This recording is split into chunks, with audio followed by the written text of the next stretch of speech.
Hi everyone, I am here today to talk to you about all of the books that I read in June. I had an amazing reading month last month. I had a week off at the beginning of June in which I pretty much just read. And I think I'd been in a little bit of a reading slump before that and hadn't realised until I had that week and read some brilliant books. I think I read about 23 different things last month, most of which I really loved, some of which I didn't, but you know, we'll talk about all of those things. And I am hoping that the builders who are banging and smashing things 3 doors down have finished for the day, but fingers crossed. If not, I will move into another room if they start. They are literally smashing things. They are breaking down walls, so it's quite loud. Pray for me. Okay, so there's a lot to get through, so let's jump in. I will list all of the books in the description box down below in case that's helpful. The first thing I read was this tiny little thing here, which is called The Story of the Three Bears by Eleanor Mure, and this was originally published in 1831. She wrote and illustrated this for her nephew, and it's an old version of the fairy tale The Three Bears.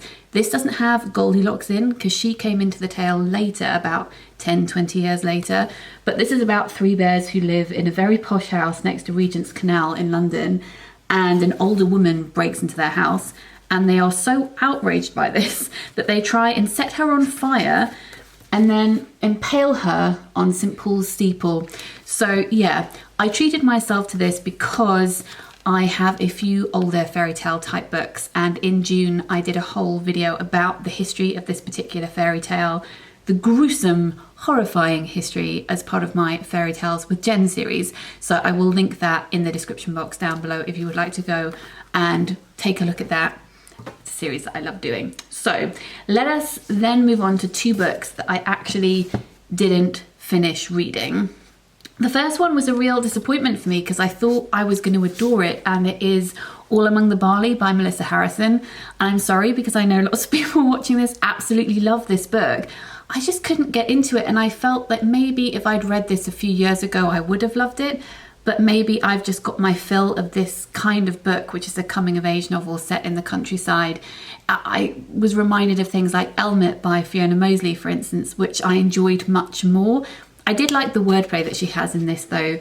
Each chapter obviously ends and then another one begins, but there'll be wordplay between that ending and that beginning. Let me find you an example. So one chapter ends where she's talking about sex as a teenager and possibly getting pregnant, and then the next chapter immediately begins. It isn't easy to conceive when you're growing up that the world could be any different than how you find it. So I really like that wordplay, and I do want to read more of Melissa Harrison's work because I do want to love her. And the other book that I ended up DNFing was an audiobook, The Girl Who Died by Ragnar, which is an Icelandic book.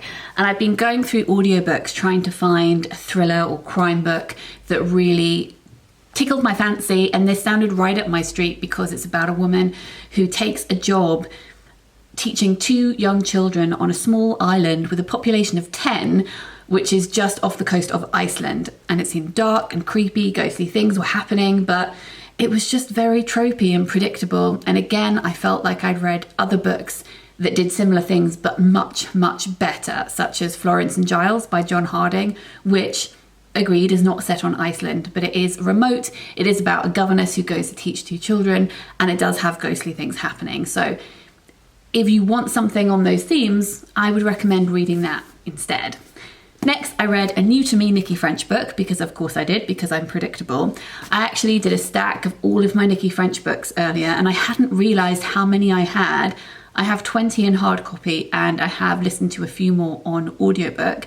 There are only 5 of their books that I haven't read yet. So once I've read them all, I'm going to do a dedicated video talking about where I recommend starting with their work. Ones that I loved, ones that I didn't like so much. And spoiler, this one that I read last month, I think is my favourite standalone by them. It's called Losing You. The building work has started again, so let us move into... Oh, are they stopping? No, they're not stopping. Let's move into another room. Okay, we've had to come and sit in the corridor, which I've never done before, but I think you can't hear anything here. All right, as I was saying, this, I think, is my favourite standalone by Nicci French. This is about a woman called Nina. It's set over the course of one day, so it remains really tense. I really didn't want to put this down. It's one of the books I read when I was off for the week. And Nina is getting ready to go on holiday with her family. She's going with her new partner because she split up with her husband a couple of years ago, and her 2 children as well. Her son's really excited to go. Her partner is on his way to pick them up to take them to the airport, and they're waiting for the return of her daughter, Charlie, who was at a sleepover last night. She's a teenager, and she also went on a paper round before coming home. But Charlie doesn't arrive. Nina is adamant that something is wrong. She rings the police. They don't care because they say it's only been a few hours and she's just a teenager. She's probably just, out somewhere. Don't worry about it. But Nina knows she wouldn't do that because she was really excited about going away. So this is one woman's quest to try and find her daughter, and it is brilliant. There was something Broadchurchy about it, I think, because of the community aspect. There are so many different characters in this book. One of the reasons why I love Nicci French. They're really good at building community. The only thing that was disappointing about this book is not the book's fault at all. And that is that there were 40 pages before the end, and I thought, there are still 40 pages, but this feels like the end. There's going to be a twist. And I was getting all hyped for this twist that was going to happen. But then it turned out it was just the first 3 chapters of another book at the end, a sample. And it was actually the end. And I felt that disappointment because I had been expecting something else, and that's not the fault of the book at all. So once I got over that and reflected on it, I thought, actually, no. This is my favourite that they have written when it comes to standalones, so very much recommend that. Next, I read 3 books that were recommended by other booktubers. I made a video earlier this week talking about that, and 2 other books as well that I had read, but those last 2 books I read at the beginning of July, so I'm not wrapping them up here. I will talk about these really briefly, and then if you want to go and find out more, you can go and watch that video, which I will link down below. So the first 2 were recommended by Grace over at GK Reads. This is The Last Place You Look by Kristen Lepionka, and this is What You Want to See by Kristen Lepionka. These are the first 2 books in the Roxanne Weary series. Roxanne is a private investigator, and she takes it upon herself to go and solve crimes when the police are failing at their jobs, and the police hate her for it. She really doesn't give a damn what they think. If you watched Mare of Easttown starring Kate Winslet, I think you would love these. They are both very similar characters. They don't care what people think, and you also get to know about their families. And it's the first queer detective that I've read as well. When I mentioned that in the reading vlog, a couple of you recommended other queer detective books, which I am going to check out. So thank you for those recommendations. Very much enjoyed it. As I said in the reading vlog, I definitely preferred the first book to the second, but I'm looking forward to reading the 3rd and 4th book too. The other book I read in that reading vlog was this, which was recommended to me by Matthew over at Matthew Sharapa. This is Parakeet by Marie-Helene Bertino. And as I said in that video, I was baffled by this book. It reminded me of Infinite Ground by Martin McInnes and Portable Veblen by Elizabeth Mackenzie, both of which also baffled me. It's a very meta book, it's very quirky. In places I felt it was trying too hard, but I also did enjoy the process of reading it. And one of those books that I enjoyed thinking about more than actually reading, but pleased that I did read it. If you want to know more, you can head over to the reading vlog. Because I enjoyed that standalone Nicci French, I then went back and re-listened to the first 2 Free to Climb books, Blue Monday and Tuesday's Gone. I will spare you talking about them here because this is like my 5th reread or something, but still my favourite crime series. I then read Boy Parts by Eliza Clark. I actually listened to this on audiobook because Eliza narrates it herself and she's Geordie, and I am from Sunderland. I have since lost my accent, which the main character in this book would absolutely despise me for, but I wanted to listen to it because I thought it would be like listening to a piece of home, and that's exactly what it was like. A very traumatic, horrible piece of home, but a piece of home nevertheless. This is about a woman called Irina who did photography at university, and now she works in a bar, and her mother's really disappointed with the way her life is turning out. Irina hates everyone and everything, including herself. She's a very dislikable character. Kind of like a mosh-up between Atesha Moshfegh and the film Promising Young Woman. She gives her business cards out to boys and men that she meets and says, come round, I'll take your photograph.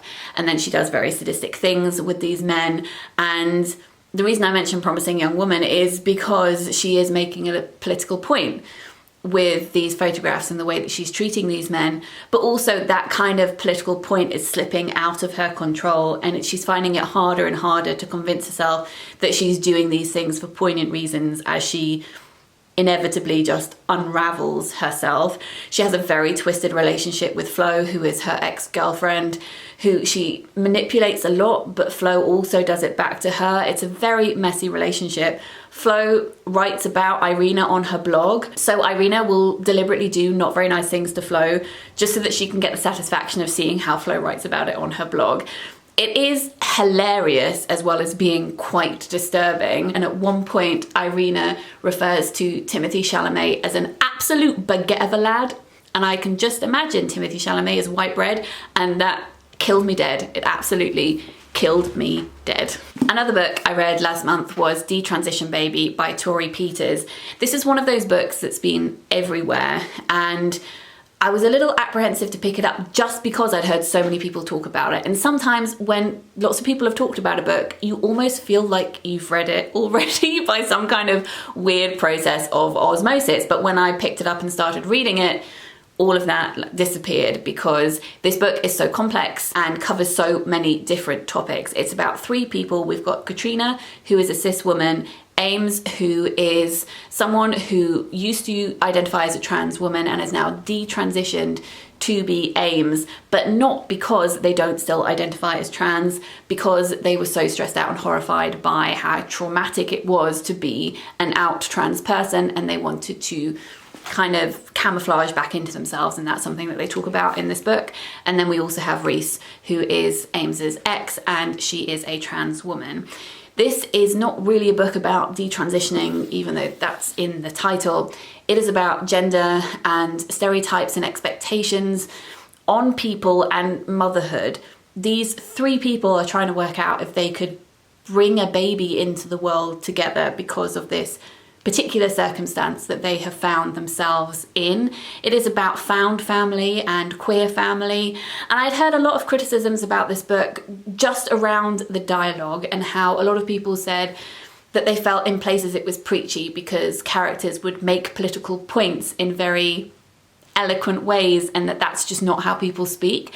And as I was reading this, I actually really disagree with that, because I think that if you are, in this instance, a queer person, a trans person who has experienced lots of instances where you've been forced to justify yourself, you do have a lot of sentences that you want to spew at people if only you were given the time and space. And this novel gives those characters the time and space to do that. What I loved about this book in particular is that all of these characters are so flawed and messy, and they are infuriating. They make terrible decisions. They do terrible things to each other. I would say that this book is like a cross between Sex and the City and A Little Life by Hanya Yanagihara, the latter of which I absolutely detested, but I did not detest this book. I also think that even though the book ends on a cliffhanger, in my mind it doesn't, because the last scene is a scene from Sex and the City, where in that scene in Sex and the City, they are trying to reach the same decision that the characters in Detransition Baby are trying to make. And we know, if we've seen Sex and the City, what the characters within that show decide to do.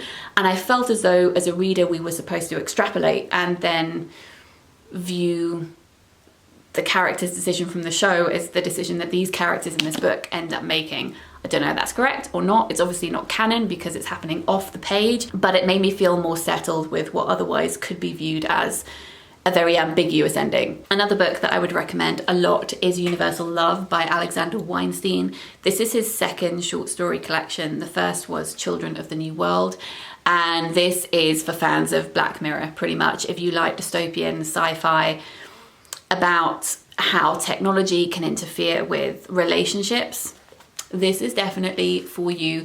Each of these stories looks at a different kind of love, familial, platonic, romantic, and then looks at a specific kind of technology and how we as humans might really mess up that kind of love, because we like to mess up things in our lives.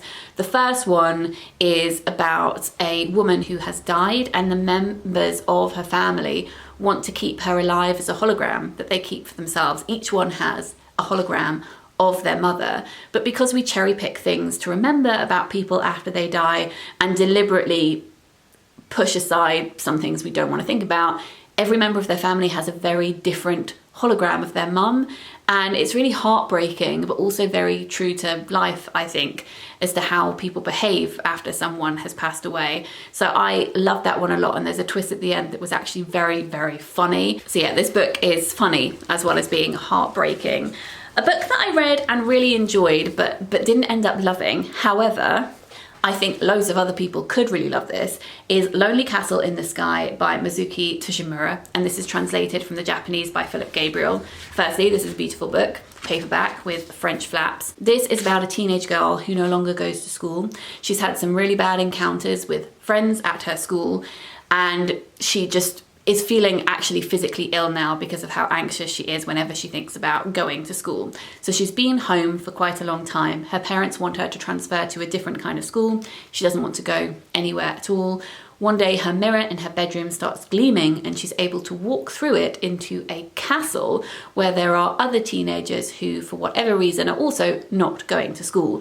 They are greeted by this wolf girl who says she is the wolf from Red Riding Hood and she's there to keep track of them, that they are welcome to hang out in the castle during the hours of 9 to 5, and that somewhere within the castle there is a key hidden which opens the door to a hidden secret room, and if one of them can find both of those things, they will be granted a wish. But if someone does take that wish, then the castle will disappear and they will all have to go home. So I really wanted this book to be more about the castle and the magical elements of the castle, because it feels very Alice in Wonderland, Spirited Away. There are loads of references to Western fairy tales in here. In fact, you can see that on the back as well. And I found all of that obviously very fascinating. But there's hardly any description of the castle at all, which is a real missed opportunity, I thought. And something I didn't love as much is that a lot of the middle bit of the novel focused on the crushes that the teenagers had on each other when they came to the castle, and I didn't particularly care about that. But there were lovely elements of this book, which is very much about community and discussions of mental health that I thought were really lovely, and I think teenagers would really benefit from reading this book. The ending felt very Japanese, I think, just based on a lot of Japanese films that I have seen and other Japanese books that I have read, but I did kind of find it delightful, even though it was slightly absurd. It says on the back that it is like the offspring of the Wind-Up Bird Chronicle and the Virgin Suicides. I don't think I would really agree with that. It reminded me a little bit more of like a child's version of Alice in Borderland, which was that very dystopian aggressive TV series that came out last year. It, as I said, has that Spirited Away Alice in Wonderland type feel to it, but it isn't gruesome like Alice in Borderland is.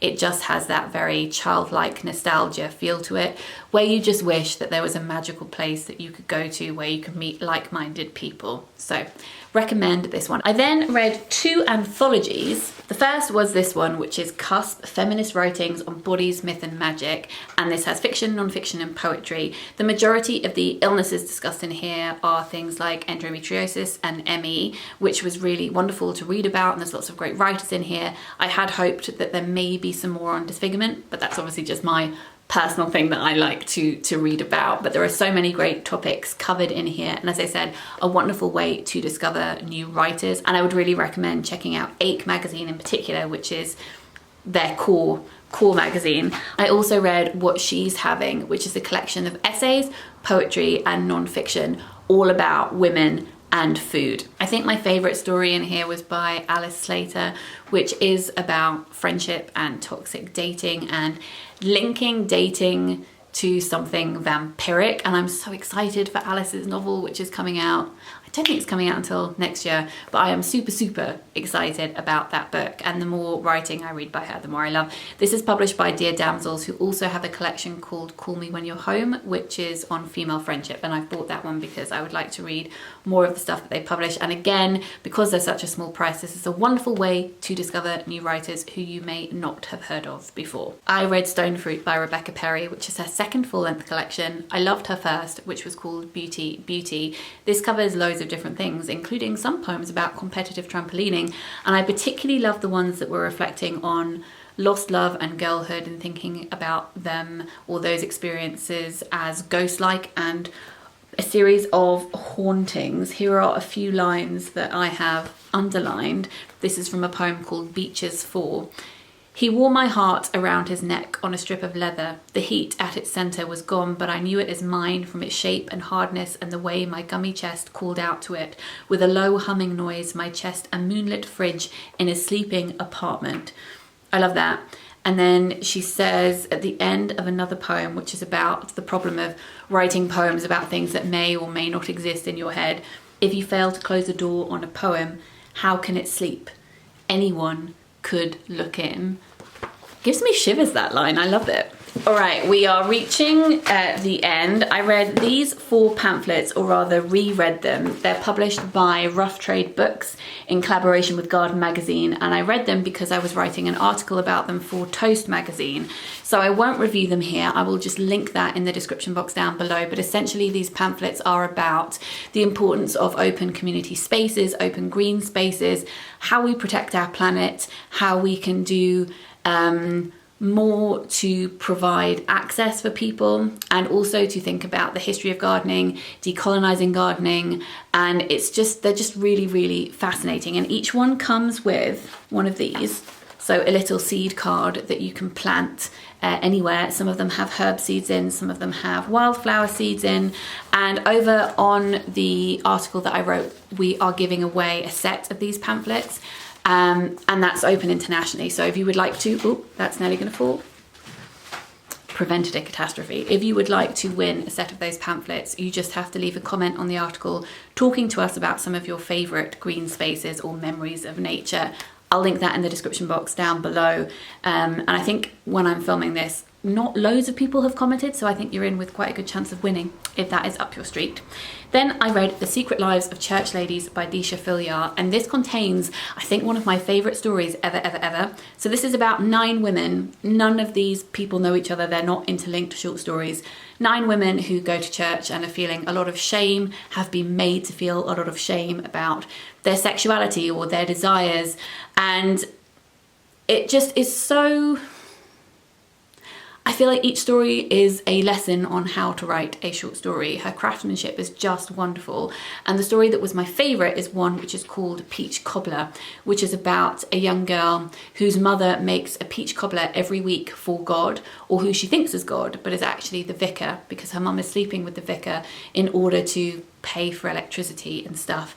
But her daughter doesn't realise that there's a difference between vicar and God, and she comes to resent the peach cobbler and doesn't know how she's supposed to react to the vicar when she realizes that he's not God, and how she should think about his family, and also how she should think about what her mum is doing. She has this resentment but also this great love for her, and it's just so heart-wrenching. I loved it. I didn't adore every single story in this book, but most of them are incredibly strong. Lots of queer representation in here as well. Speaking of queer representation, I also read The Prince and the Dressmaker by Jen Wang, and this is just the most lovely graphic novel about a prince who wants to wear dresses and hires a dressmaker to make dresses for him so that they can go out secretly into the town. And it is just the most lovely thing. I don't want to say more than that because I don't want to give spoilers, but it's delightful and a wonderful way to spend an hour or two. And I also read the Tea Dragon Festival, which is the second in the Tea Dragon Society trilogy by Kay O'Neill. And this book is actually set before the first one, which I loved. So we got some backstory to some of the characters that we met the first time round. This has a character who is deaf, so we have sign language and deaf representation in here, which is really great, as well as a lot of queer representation as well. We have a non-binary character in here and a lot of love and wholesomeness. And I know that I said in a video recently that I'm quite a cynical person, but I mean, even these books have absolutely melted my heart. I was going to say in two, no, you don't melt into two, into a puddle. And the drawing style is just so stunning. So the principle of the Tea Dragon Society is that there are a group of people who look after dragons who grow tea out of their heads, and they can then brew tea which will make them remember things about their lives. So we're just following people here who are meeting dragons for the first time, or are perhaps dragons themselves. And as I said, it is wholesome and wonderful and lovely. So those are all the books that I read last month. Lots of them, lots of really good ones, and a couple of not so great ones. I would love to know what you read last month. I would also love to know if you have read any of these books that I've been talking about today, or if you think you might like to pick them up now that I've spoken about them. I hope you're having a great day, and I will speak to you very soon. Sending lots of love. Bye.